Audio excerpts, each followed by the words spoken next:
কৃষ্ণ কৃষ্ণ শুধু শ্রী কৃষ্ণ কৃষ্ণ। সোনার বাংলার ছোট্ট ছোট্ট ভাই বোন, সমবয়সী বন্ধু বান্ধব, তোমাদের জন্য রইল কৃষ্ণ প্রেম প্রীতি ভালোবাসা। এই মুহূর্তে যে গীতখানি শুনছি, প্রথম যেটি শুনলাম ভক্তি বিনোদ ঠাকুর, প্রথম সংস্করণ ডক্টর মহানমৃত ব্রহ্মচারী। এখন যেটি শুনছি লোচন দাসের ধামালি। ভক্তমন্ডলী, ভক্তিমতী মায়েরা, আপনি যদি জাপান জার্মানে জন্মাতেন, আপনি যদি লন্ডন, অক্সফোর্ড, কেমব্রিজে জন্মাতেন, আমি বলতাম না। আপনি কোথায় জন্মেছেন? ভারতবর্ষের মাটিতে। এটা আগে ভাবতে হবে যে ভারতবর্ষের মাটিতে আমার জন্ম, যে ভারতবর্ষের মাটিতে মানুষ হবার জন্যে স্বর্গের দেবতারাও সাধনা করছে। দেখো ভারতে কি আছে? অমৃতের খনি, প্রেম ভক্তির খনি হচ্ছে ভারতবর্ষ। যার জন্য এটা আমাদের অহংকার, আমরা ভারতবাসী। কেন? ভগবান যতবার জন্মেছে আমাদের ভারতবর্ষের মাটিতে। প্রেম সে বলো চৈতন্য মহাপ্রভু কি জয়। বৈষ্ণব কবি লোচন দাস ঠাকুর দ্বিতীয় পদে লিখছেন, কেন বারে তুই মানুষ হলি, কেন বারে তুই মানুষ হলি,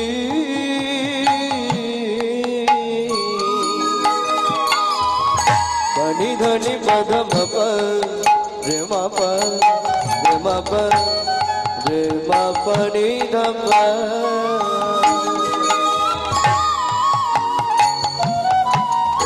কেন বারে তো মানুষ হলি, রে নিধপ ধপ পমরে রে পব পব পম র র র র র পনি নি নি নি র র র র র র নি ধপ নি ধপ রে সনি ধপ, কেন বারে তো মানুষ হলি,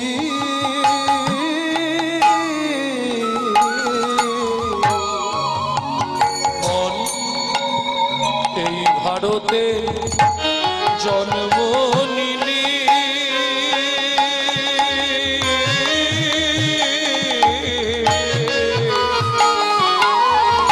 কামিনী কাঞ্চনে মন মজালি, মন মজালি, কামিনী কাঞ্চনে মন মজালি, মন মজালি, কামিনী কাঞ্চনে মন মজালি,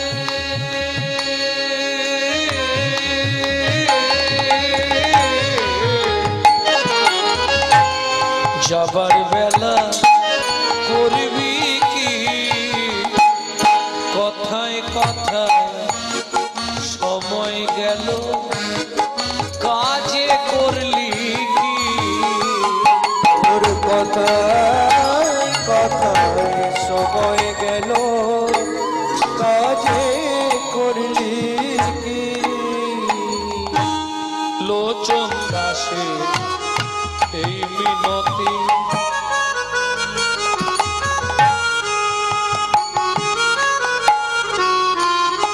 জয় রাধে। ভক্তমন্ডলী, ভক্তিমতী মায়েরা, যখনই কোনো কীর্তনিয়া কোনো পদকর্তার নাম বলবে, কোনো মহাজনের নাম বলবে, তাকে একটা প্রণাম জানাতে হবে। কেন? প্রশ্ন হবে, তাদেরকে প্রণাম জানিয়ে আমার লাভ। আজকে যদি গোবিন্দ দাস, কবি জয়দেব, চণ্ডীদাস, বিদ্যাপতি, ঘনশ্যাম দাস, দীনবন্ধু দাস, বলরাম দাস, জ্ঞান দাস, বাসুদেব ঘোষ মহাশয়, নরহরি সরকার ঠাকুর মহাশয়, নরোত্তম দাস ঠাকুর মহাশয়, এরা যদি না আসতো তাহলে কিন্তু রাধা গোবিন্দের গোপন লীলা আমরা কেউ জানতে পারতাম না।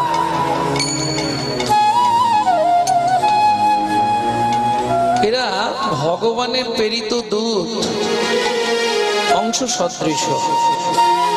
এদের বিন্দু কৃপা যদি আপনার আমার প্রতি হয়, তবেই আমাদের হৃদয়ে কৃষ্ণ প্রেম ভক্তি লাভ হবে। তাই গৌর হরি বল। মন লোচন দাসের এই মিনতি,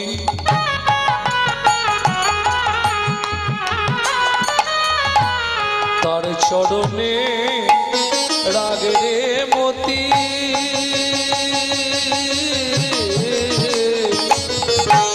কি হবে তো যাবার গতি,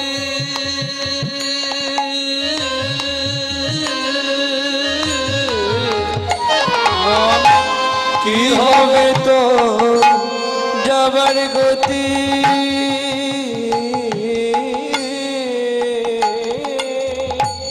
চোখ বুঝালে করবি কি, কথায় কথায় সময় গেল, কাজে করলি কি, ওর কথায় কথায় সময় গেল, কাজে করলি কি।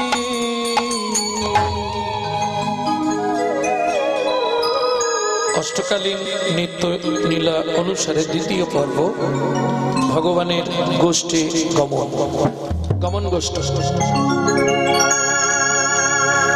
কিন্তু খেয়াল রাখতে হবে, আমরা পৃথিবীতে এসেছি মানে আমরা গোষ্ঠীই এসেছি, খুব ভালো করে বুঝতে হবে। কারণ ভগবানের যত লীলা সব কিন্তু জীব শিক্ষার জন্য। ভাবেন না ভগবান লীলা করে শুধু আনন্দ করে গেছে, না, প্রত্যেকটা লীলায় প্রত্যেকটা পদে জীবকে শিক্ষা দিয়ে গেছে।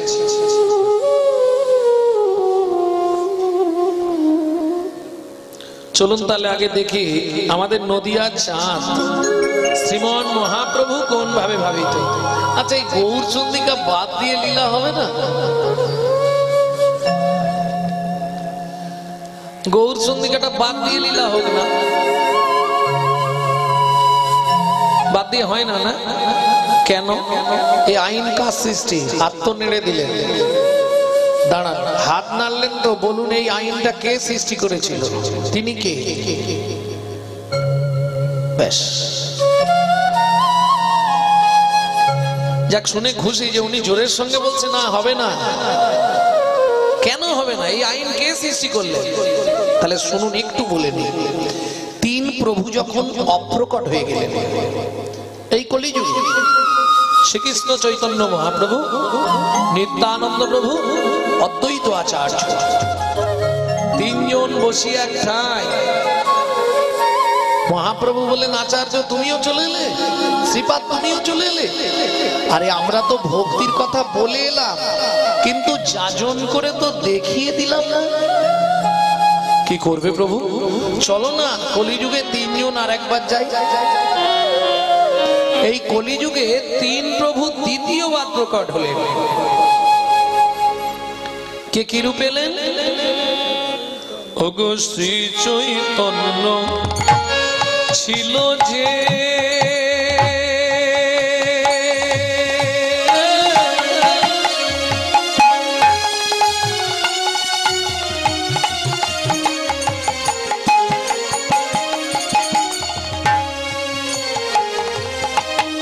প্রভু শ্রীনিবাস হইলা সে,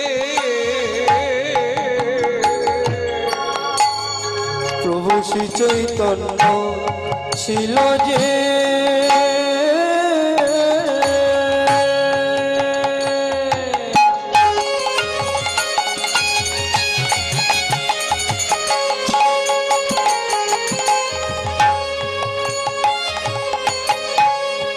শ্রীনিবাস কৈলাসে, শ্রী আচার্য আচার্য হলো শ্যামানন্দ, শ্রী আচার্য হলো শ্যামানন্দ।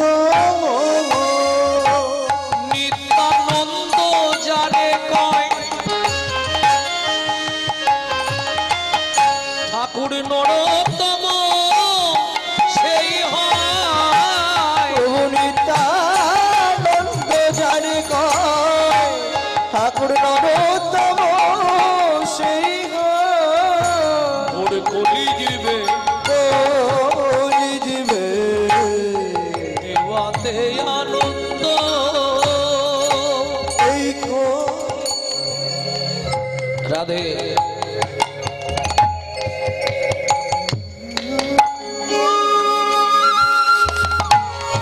জয় রাধে।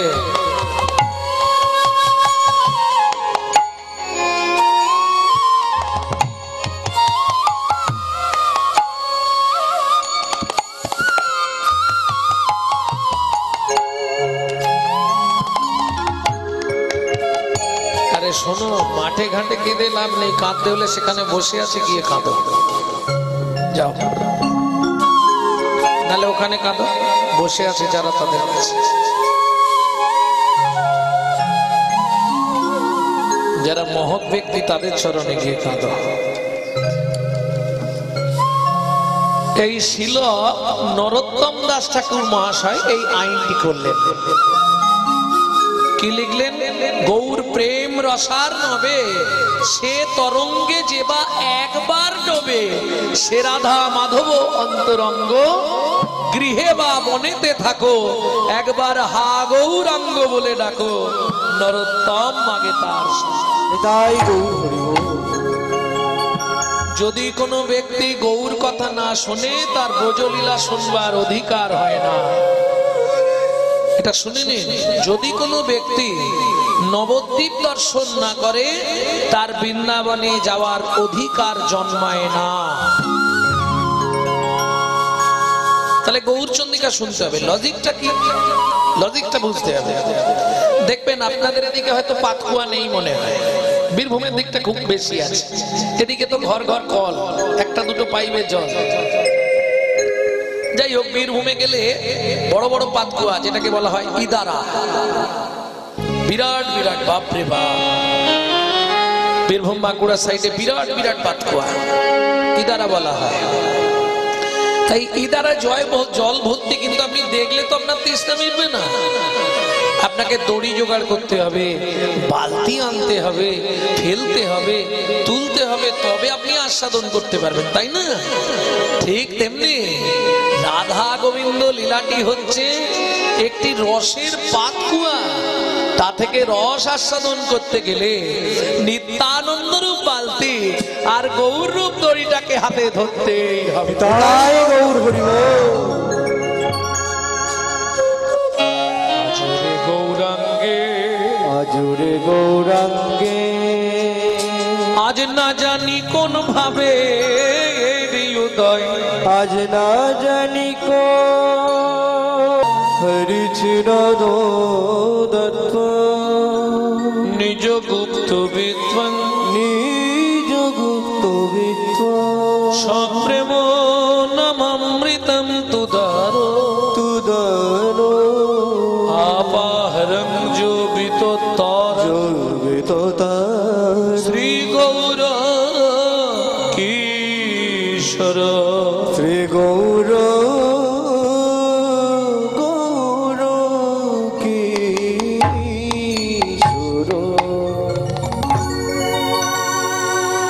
চিরকালের যা গুপ্ত বস্তু, চিরাদ দত্তং নিজ গুপ্ত বিদ্বান। ভক্তমন্ডলী, ভক্তিমতী মায়েরা, যারা শিক্ষিত সমাজ আছেন, একটু ধ্যান দিন। চিরকালের যা গুপ্ত বস্তু, চিরাদ দত্তং নিজ গুপ্ত বিদ্বান, নিজের নয়, দত্তক নেওয়া। দত্তক নেওয়া মানে বোঝেন তো? হ্যাঁ, তুমি গাই গরুটা আমাকে দাও, বাছুর হয়ে গেলে তোমাকে ফেরত দিয়ে দেব, এইরকম ব্যাপার। বা অনেকে একবারেও নেয় দত্তক। তা মহাপ্রভু দত্তক নিলেন। কি নিলেন? তার আগে বলে নেই, চিরাদ দত্তং নিজ গুপ্ত বিদ্বান। এই বিদ্বংটাকে তিনটে সমাস করছি, একটু ধ্যান দিন। বিদ্বাং, নৈবিদ্বাং, উদ্বিদ্বাং। উদ্বৃত্ত মানে বাঁচিয়ে রাখা, নৈবিদ্য মানে নিত্য প্রয়োজন, আর বিদ্বাং মানে কর্ম বা কর্তব্য। উদ্বৃত্তাং বাঁচানো। আপনারা যদি কাজ বাড়িতে খেতে যান, তাহলে জানতে পারবেন প্রথম ব্যাচে সেবায় বসলে ঠিক ঠিক সেবা করা যায় না। কেন? দেয় সবই, কিন্তু একটু টান টান করে দেয়, বুঝলেন না? দিচ্ছে সবই কিন্তু একটু টান টান করে দেয়। কেন? শেষে গিয়ে যদি কম পড়ে যায়। এটাকে বলে উদ্বৃত্ত করা, বাঁচিয়ে রাখা। আরো ভেঙে বলি, বাবা মার যদি 4-5টা ছেলে মেয়ে হয়, বাবা যদি 5টা ছেলের জন্য 5টা রাজভোগ আনে, মা কি করে জানেন? আধখানা করে 4 জনকে ভাগ করে দিয়ে বেশিটা রেখে দেয় ছোট ছেলেটার জন্য।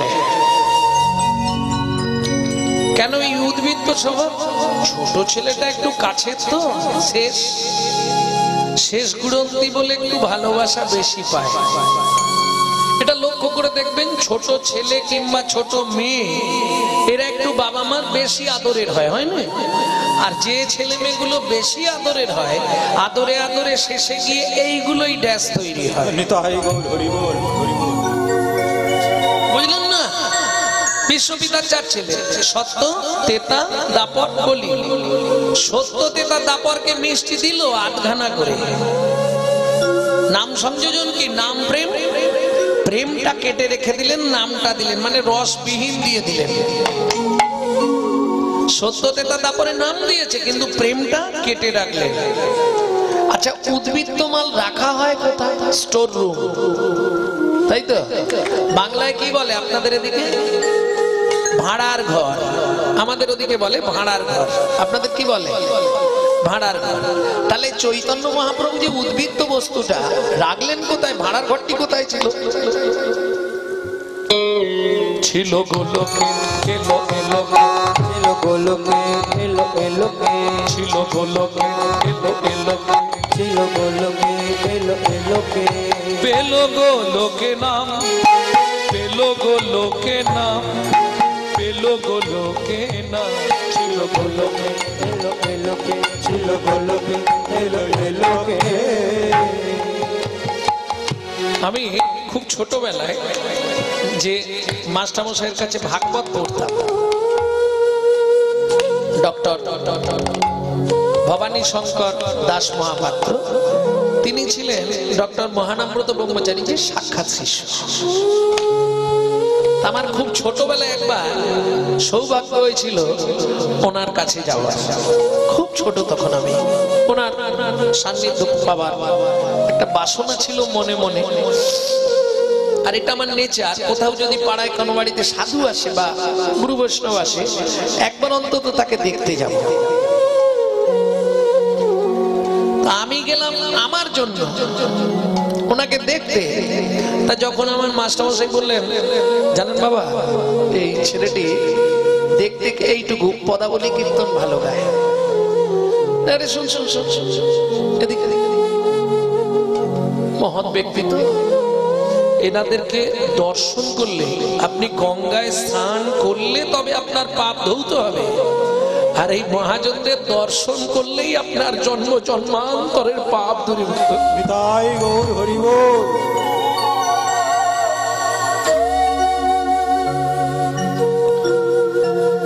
বলে, বাবা শোন, কি নাম তো? আমার নাম গৌরাঙ্গ। বাহ, নামটিও বেশ চমৎকার, দেখতেও চমৎকার। তো বাবা, আমার একটা পথ শোনা, এনাদের সামনে কি গাইব?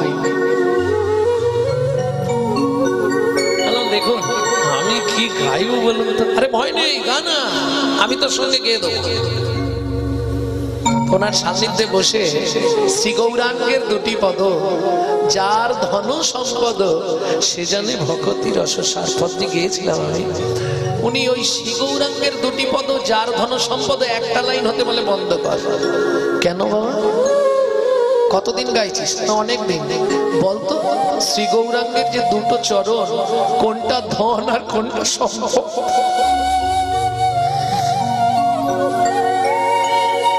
বল, কোনটা ধন আর কোনটা সম্পদ? এটা আগে জান, তারপর কীর্তন কর।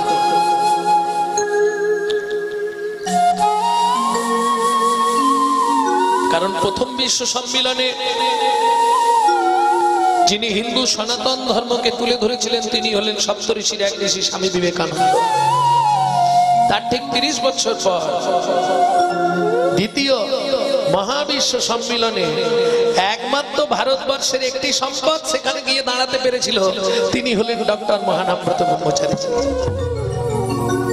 যার কেউ পারেনি। ভারতবর্ষে বহু মনীষী ছিল, কিন্তু সেই জায়গায় গিয়ে দাঁড়ানো একটি মাত্র সম্পদ ভারতবর্ষের মাটিতে সেদিন ছিল, তিনি হলেন ডক্টর মহানামব্রত ব্রহ্মচারী। আজকে তার অঙ্গনে কীর্তন করতে এসে সত্যি নিজেকে বড় ধন্য মনে হচ্ছে, কিন্তু কিছু করার নেই। প্রাকৃতিক বিপর্যয় যদি হয়, প্রাকৃতিক বিপর্যয় হলে তো কারো কিছু করার নেই, নাহলে বহু মানুষ আজ আসতো। কারণ আমি কদিন আগে ওই পলাশীপাড়ায় কীর্তনে প্রকাশ করেছিলাম।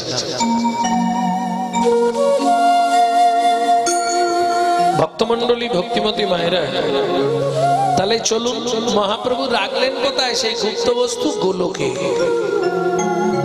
তাহলে উদ্বৃত্ত করে বাঁচিয়ে রাখলেন। কি রাখলেন? প্রেম। কেন? তিনি জানতেন আমার সব ছেলেগুলো ভালো হলেও ছোট ছেলেটা মোটেই ভালো হবে না। দেখুন, মিলিয়ে নিন, অত্যাচারী, অনাচারী, ব্যভিচারী, ভ্রষ্টাচারী, কুলাচারী, এই কোলে।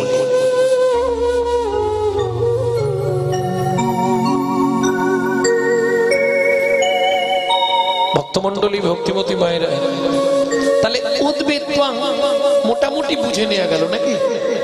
এইবার আসবো নৈবিত্তাং, নিত্য প্রয়োজন।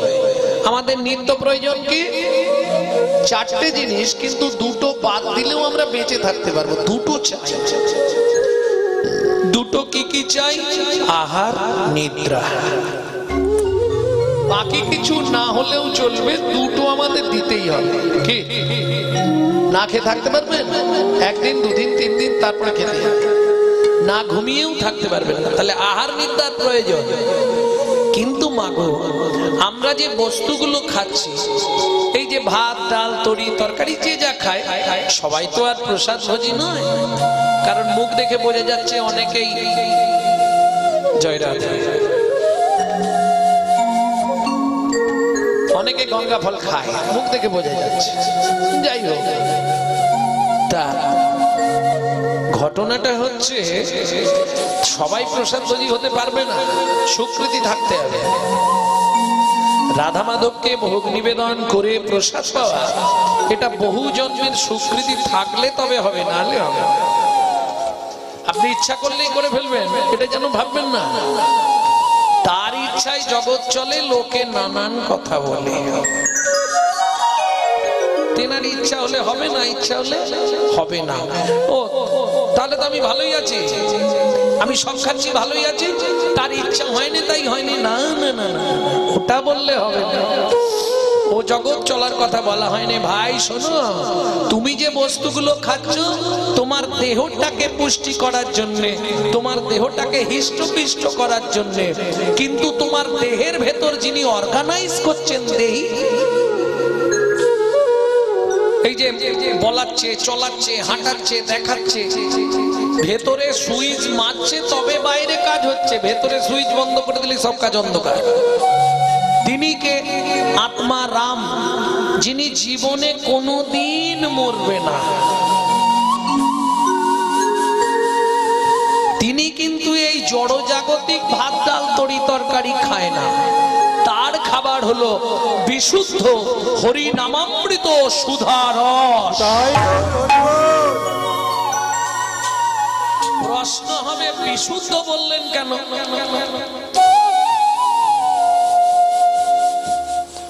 জলকে ফিল্টার করলে শুদ্ধ হয়, শুদ্ধকে ফিল্টার করলে বিশুদ্ধ হয়। ভক্তমন্ডলী, ভক্তিমতী মায়েরা, কি হলো? আচ্ছা আচ্ছা বলছি, এই সংস্করণটা শেষ করি।